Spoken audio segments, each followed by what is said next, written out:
Boa noite. Começa agora mais uma Sabatina TV Guará, Rádio Universidade.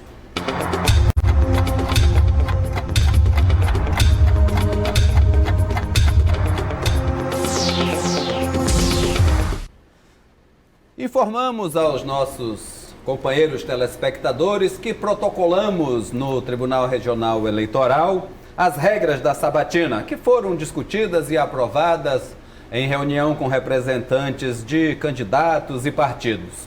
Essas regras são bem simples, são 3 blocos de 17 minutos para cada candidato.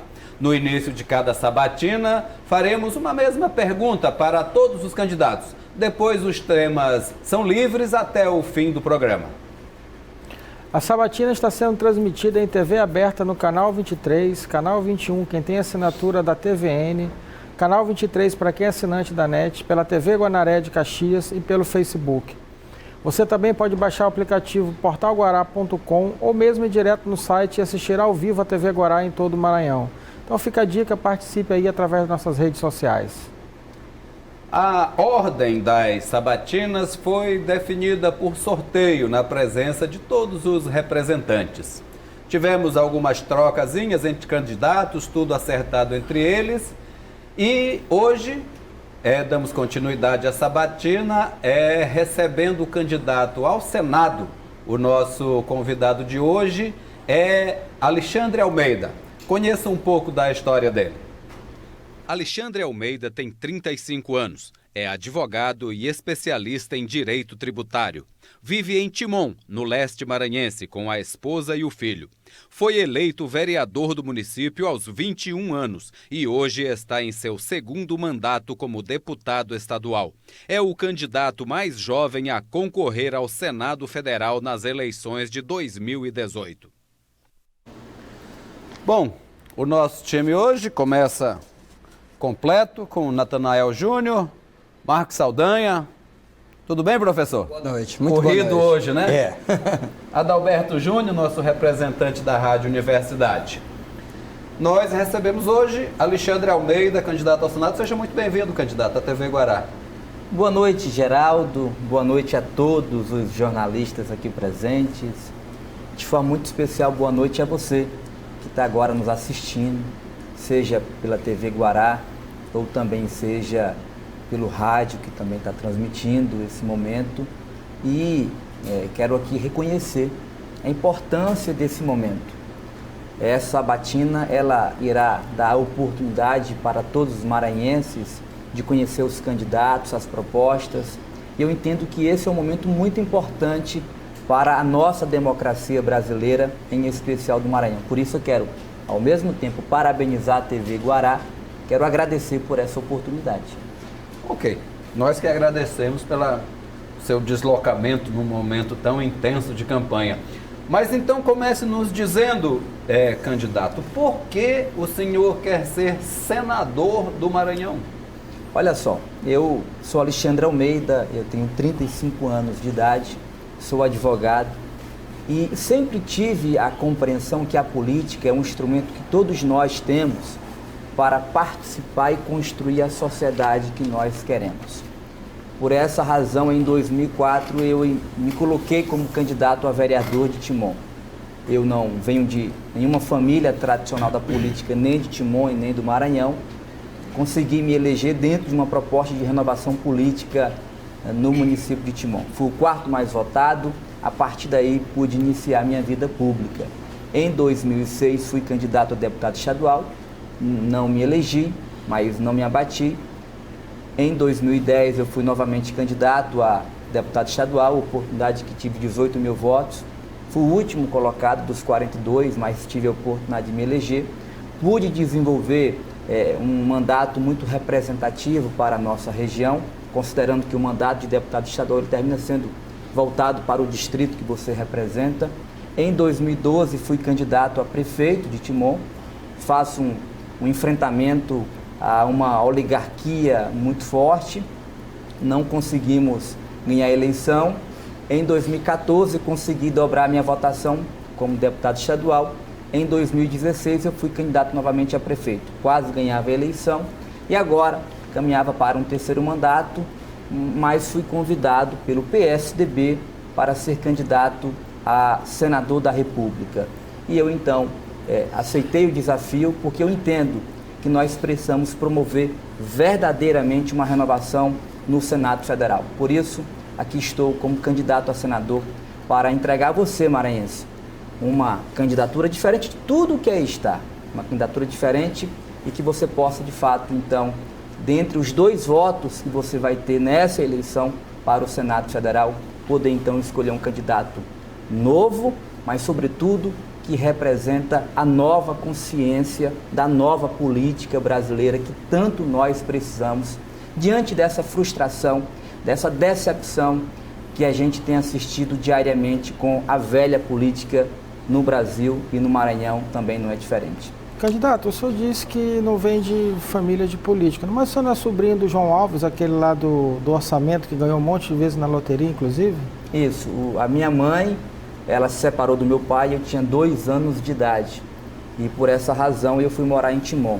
Então eu não tive muito convívio com meu pai, de maneira que mesmo o João Alves sendo irmão do meu pai, ambos falecidos, eu nunca tive nenhuma convivência política com o mesmo. Então a minha vida ela foi construída dentro de uma construção feita por mim mesmo. Inclusive eu tenho o prazer, a felicidade de dizer que a minha mãe foi ao mesmo tempo minha mãe e o meu pai.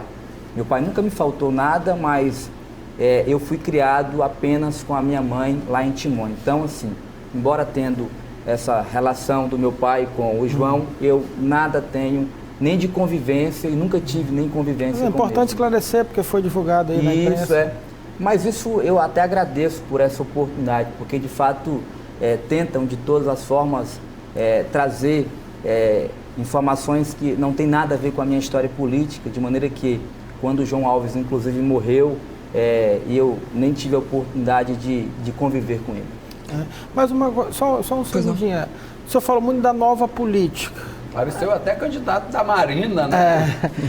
Assim, como estabelecer um parâmetro da velha política com a nova política? Porque o senhor é um deputado de 2º mandato, foi vereador em Timon na sua biografia. Então, assim, o que há de novo nessa nova política que já está tanto tempo aí que diferencia uma da outra, né, Natanael? Perfeito. Olha só, eu fui deputado estadual em 2 experiências. Uma, deputado estadual considerado de situação e agora deputado estadual considerado de oposição. O que eu vi foi a mesma coisa. O atual governo, por exemplo, tratando a Assembleia apenas se preocupando com o seu projeto de poder, o que não é diferente de nenhum outro governador que passou, né, em relação ao mandato de governador no Maranhão. A nova política, ela busca exatamente ter uma nova proposta, que de fato a gente possa defender os interesses da população, e não interesses de governo, e não interesses de partidos políticos, e não interesses pequenos particulares. Se você pegar durante toda a minha trajetória, eu sou o único maranhense que, com 35 anos de idade, que não vem de família tradicional da política do Maranhão e que em 14 anos foi candidato 7 vezes. Eu fiz uma escolha, como cidadão, ser um cidadão ativo, porque eu entendo que nós precisamos participar dessa construção. Então não é o fato de eu estar há 14 anos na vida pública como candidato que tira de mim a esperança de acreditar que a gente pode sim construir uma sociedade melhor. Como candidato? Tendo novas práticas. Por isso, inclusive, no meu programa eleitoral, eu estou tendo a preocupação de mostrar para o Maranhão os candidatos que nós temos ao Senado Federal. Por exemplo, eu pergunto a vocês, e em especial a você que está agora me assistindo, o cargo de senador da República, dentre as suas funções, tem sabatinar indicações de ministros do STJ e do Supremo. Eu pergunto a vocês, alguém que responde a inquérito no Supremo Tribunal Federal tem condição de participar de um processo de sabatina, de confirmação de algum ministro? Não devia nem poder ser candidato, né? A nova política... Mas eles se dizem guardiões da moral, da ética... E ainda... Inclusive defendem a Lava Jato, dizem que é o melhor que há. Como é que pode? É a raposa tomando conta do galinheiro? É isso que a gente quer mostrar para o Maranhão. É por isso que a gente tem feito esse enfrentamento. Nenhum candidato a senador se propôs a apresentar no seu programa eleitoral o perfil dos candidatos ao Senado. Ou seja, não basta ser novo na idade, tem que ser novo nas práticas, tem que ser novo na postura. Ou seja, eu vejo candidatos ao Senado, inclusive, com idade pequena até, mas que em todo lugar que passou, deixou, no mínimo, um processo sendo Mas deixa eu lhe fazer uma respondido. pergunta. O senhor está falando que está mostrando a vida dos candidatos e tudo. Se o senhor tivesse em primeiro lugar nas pesquisas, o senhor pegaria o seu tempo de apresentar propostas e mostraria essa realidade dos outros candidatos que o senhor está mostrando? O nosso compromisso é exatamente ter uma prática diferente de tudo que a gente tem visto. Inclusive, o que a gente tem visto? Um certo protecionismo. A gente até acha que há uma sociedade por trás de tudo isso, entendeu? Então, assim, a sociedade secreta? Parece-me que até existe isso. E como eu não tenho um compromisso com a velha política, não tenho um compromisso com esse tipo de postura, eu tenho feito esse enfrentamento com uma diferença.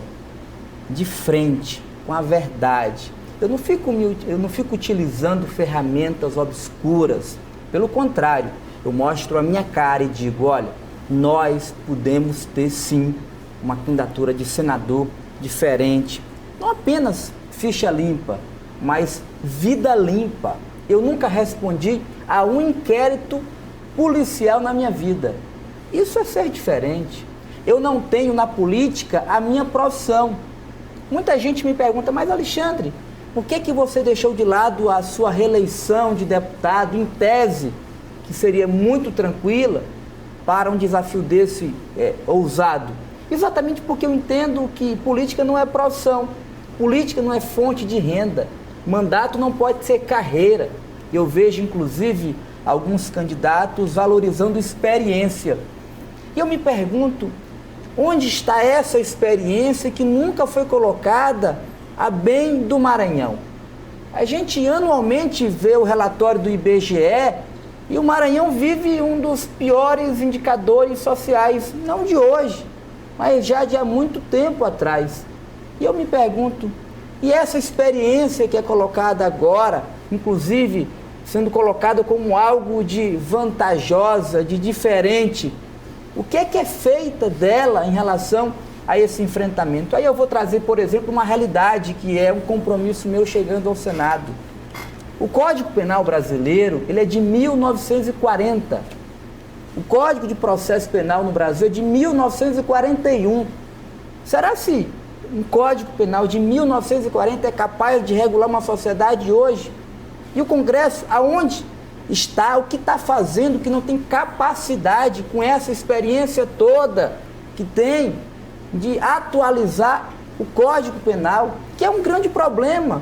Eu vi aqui, inclusive, um candidato colocando a culpa no Poder Judiciário, porque o Poder Judiciário é muito moroso e esquece de olhar para o seu próprio poder, que, inclusive, já exercendo 4 mandatos e 4 vezes 8 dá 32 anos de mandato, eles não foram capazes de atualizar o Código Penal. E a gente não pode culpar o Judiciário por conta da morosidade, porque muito dessa morosidade se dá em decorrência da legislação frouxa e que não permite ao Judiciário ter a celeridade que a sociedade tanto exige, né, do processo judicial. Inclusive, eu falo isso, o Judiciário fala isso, né? Que ele cumpre as leis e fiscaliza, mas quem faz é o Legislativo. Perfeito. Ele cobra isso. Eu sou advogado e eu sei o que é isso. E aí, por exemplo, eu vi aqui também candidato reclamando de decisão, de sentença sendo executada, porque ela está em fase de 2º grau, o que não era no passado entendido como possível a sua execução. Hoje, por uma decisão judicial do Supremo, é então executada. E eu fico me perguntando onde está o Poder Legislativo brasileiro, o Congresso, que não enfrentou essa questão da execução da pena em 2º grau. Fica colocando de lado sempre para colocar culpa nos outros poderes. E fazer diferente é abordar essa temática e, chegando no Senado, fazer esse enfrentamento. Outra questão que é um problema seríssimo no Brasil, o Pacto Federativo. De tudo que nós pagamos de tributos, tudo, 64% fica com a União, com o governo federal. 23% fica com os estados e apenas 13% ficam com os municípios. Nos municípios onde exatamente a vida da gente acontece. Candidato, onde inclusive mas não é um se paga o também tributo. isso, assim, o município não tem se mostrado um bom gestor, e a gente vê isso nos tribunais de contas na avaliação. Quer dizer, por um lado eles pedem recursos, reclamam de passar pires, mas por outro lado a gestão municipal, de uma forma geral, quem está dizendo isso não sou eu, são os processos no TCE, sejam câmaras municipais ou prefeitos, é cheio de irregularidades lá na prestação de contas. Isso não é uma dificuldade também nesse sentido? Essa dificuldade, ela envolve todas as esferas do poder executivo. Da mesma forma, você tem isso no poder do governo federal, no governo estadual. Esse problema, ele não é apenas de um ente, não. Está aí a CGU identificando toda hora problema no governo federal. Da mesma forma, nos estados. Então, esse problema de corrupção, que é um problema crônico no Brasil, é um problema não apenas dos municípios. Por exemplo, uma educação federal, por exemplo, ela consegue ser melhor do que a municipal. Há quem defenda a federalização. Por outro lado, talvez tire a autonomia dos municípios. Como é que o senhor se situaria num debate como esse? Eu defendo, por exemplo, na segurança pública, a inclusão dos municípios também com competência em relação à segurança pública. Guarda municipal para além disso. Porque a Constituição Federal, no seu artigo 144, permite aos municípios terem sua guarda municipal apenas com a competência de fazer a guarda do seu patrimônio. Eu entendo que o município pode muito mais do que isso. Pode se juntar aos estados e ao governo federal e fazer também uma política de segurança pública, fortalecendo sim as guardas municipais, mas também tendo outras políticas de segurança pública. Não tem ninguém que conheça melhor o cidadão do que o município, porque é lá onde ele vive. E aí a gente precisa fazer também esse enfrentamento. Ou seja, eu quero ser senador da República exatamente para chegar no Senado Federal e fazer esse trabalho que, infelizmente, o Congresso tem deixado de lado. E a gente entende que para a gente melhorar a realidade do Brasil, do Maranhão, a gente precisa sim fazer esse combate. Peço licença ao candidato e aos colegas para que façamos a nossa primeira paradinha. Voltamos em seguida com o segundo bloco das Sabatinas TV Guará Rádio Universidade.